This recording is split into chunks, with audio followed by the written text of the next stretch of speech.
Moses? Yeah? Take off your shoes, Moses. You're standing on holy ground. So there he stood, barefoot, talking to a bush. Moses? Yeah? I'm God. I'm the God of your ancestors. The God of Abraham and Isaac and Jacob. And I have a job for you, Moses. Well, it's not a job really, more like a mission. Well, what is it, God? Well, actually, it's not so much of a mission as it is a calling. Look, I have something that I need you to do for me. What's that, God? Said Moses. You see, I have seen the suffering of my people in Egypt. So I need you to go to Pharaoh and demand the release of my people. I've heard about their cries of oppression, and I have seen firsthand exactly the ways in which they're suffering. I don't want to go. Don't worry, Moses, said God. I am going to be with you. This place that you're going to go, this place where you will eventually take them, it's going to be far better, far nicer than any place either you or any of them have ever seen before in your lives. And so what am I supposed to say to Pharaoh? Who shall I say has sent me to him? Just tell them, I am has sent me to you. And with that, Moses has just been called. A calling that is in many ways as clear as mud. You know, there's a voice, there's instruction, there's identification, there's more instruction, more identification. Moses, he's not called a prophet in the book of Exodus, but this call is not unlike any of the calling of the great prophets to come. He is to be a spokesperson for God. One who speaks truth to power. One who on behalf of God speaks out against injustice and oppression. He is to be the first in a great line of prophets to come, called by God. But this murderer turned prophet has another role as well. The role of shepherd.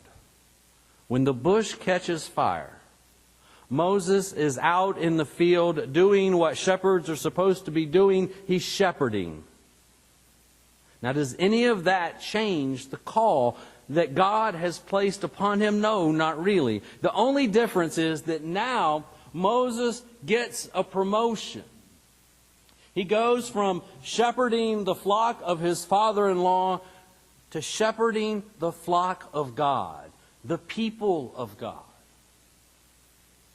You know, wouldn't it be nice? Wouldn't it be great if today in 2017 God would just speak to you or speak to me as clearly as God speaks to those who are in the Bible? Why doesn't God do that? In the Bible, it seems just so plain and simple. God speaks, there's a voice, people listen, they seem to know exactly what to do. Like Moses, it seems to be pretty straightforward. I wish it could be just that simple for all of us. A voice coming from a burning bush seems straightforward and simple, doesn't it? If you have heard a voice asking that you take off your shoes and then lead a group of people on a seemingly impossible journey, would you listen and would you do it? How would you respond to such a call?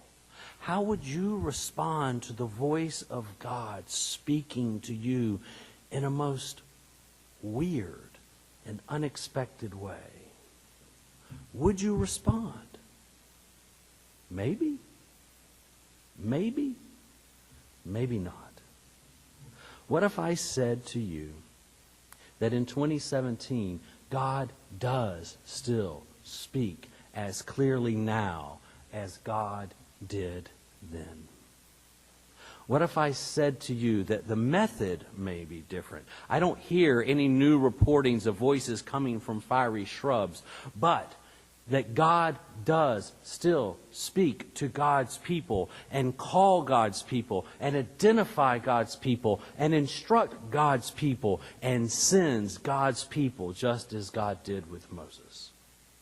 What if the issue has less to do with the God who still speaks and more to do with the people who have trouble identifying the voice of God, or listening to the voice of God, or following the voice of God, or even more importantly, trusting the voice of God?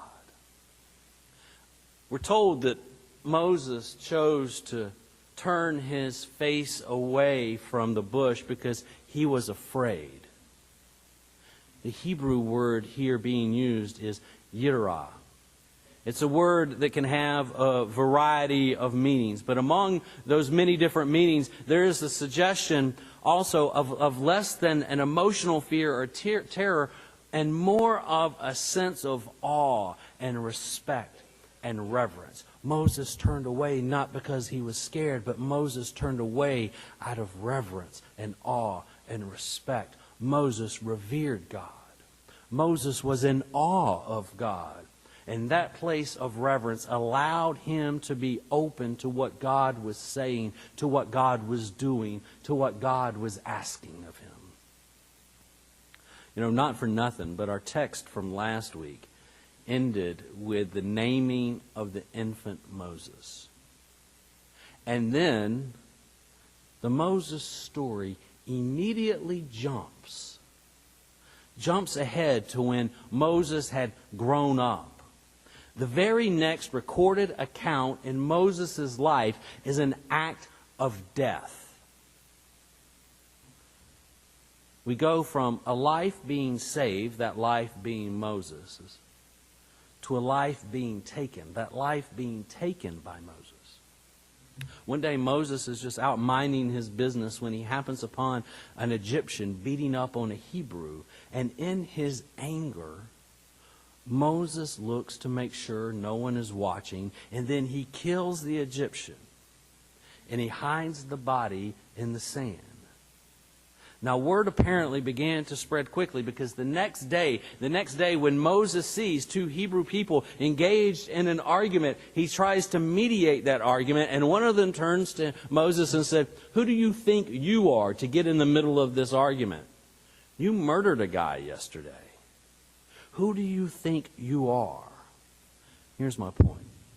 First, Moses did what most of us always try to do. When faced with a situation, he tried to do things his own way. He tried to deal with the abuse of the Hebrew people at the hands of the Egyptians in his own way. And that didn't work out like he had hoped. So now God is showing Moses a new way. God is showing Moses God's way. It's not the easiest of ways. It's not the quickest of ways. But it is the most liberating of ways. It is a prophetic way. It is a way of listening, a way of calling, a way of responding, a way of respect and awe. It's a powerful reminder that the way to journey in this life is by going barefoot. Take off your shoes, Moses, because you're standing on holy ground. How many of you are still sitting out there barefoot right now? 5 of you. And then me and Josh. You can't see that. 5 of us. Yes, taking off one's shoes is an act of respect. when we first moved to Illinois 4 years ago. We were surprised. Anytime someone would come by the parsonage to visit, they would immediately take off their shoes and come into our house barefoot. We thought it was some weird Midwestern thing.